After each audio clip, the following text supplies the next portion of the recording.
Hey YouTube, how's it going? Well, you know how it's going? A big unwanted gap. Yeah. I was doing pretty good there for about a week, almost a week and a half, something like that, sort of, kind of, almost. And then blammo. I get distracted, then I get not feeling good, then more distraction, and so on and so forth. But I'm not going to worry about it. I'm just going to do what I'm going to do. Yeah. Anyway, got a good story here. The only sad part is that the last update was in December 2019, and being that long ago, it's unlikely it'll be updated again. It's too bad because it's a good story.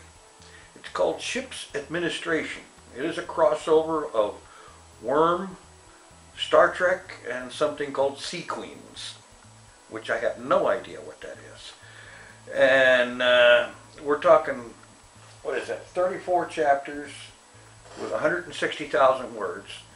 It's a pretty interesting story. You take Taylor Hebert, the main skitter person from Worm, and she has a situation, and this is not, if I'm remembering it quite right, I think it's not exactly a trigger situation. It's more like something killed her in Worm. Something like that. But it doesn't end there, because, you know, that's usually the end of a story. This is the beginning, because when she wakes up, she's in the Star Trek unit. Well, she has a encounter along the way with Q. Yeah. And he makes a smart aleck comment about brain surgery with a 9mm. And yeah, well, she wakes up, she's in the Star Trek universe, courtesy of Q, and there's a concept in this that I hadn't never seen before. It's an interesting one, which is why I wish the story was continuing on, because I'd love to see it developed further. She wakes up aboard the USS Ticonderoga, which is a new Akira-class starship that is still under construction. Apparently, something she discovers over the next several days, well, I think it's sometime that day she actually discovers it, and then spends a good couple of months figuring out that it's actually real. That she is the actual living personification of the ship. That in that version of the Star Trek universe, all ships of runabout size or bigger have personifications. An actual person, apparently all female, that are part of the ship. They are the ship, actually. As in, get more than a certain distance away and they disappear and reappear back on the ship. Yeah.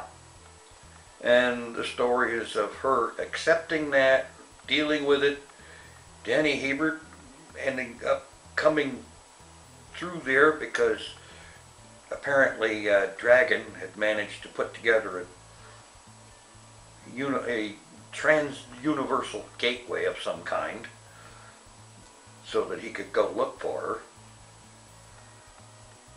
Strange weirdness that is. And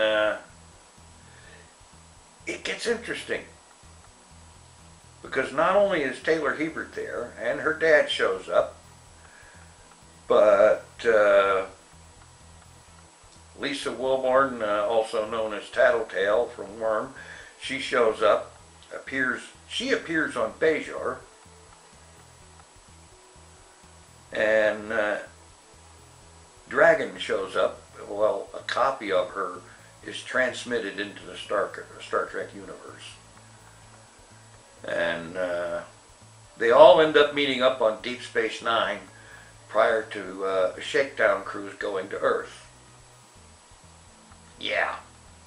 It's all about, and you know, it's all over the place. It's very interesting, fair amount of action, a whole lot of self-examination. Am I really still here? Am I really a person, you know?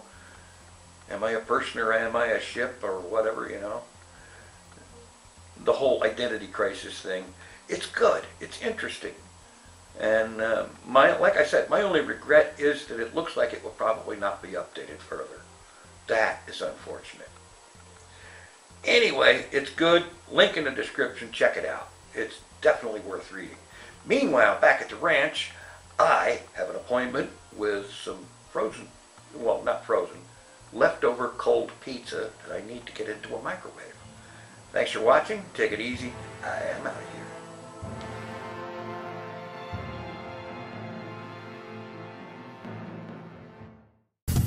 It's the TinFoilChef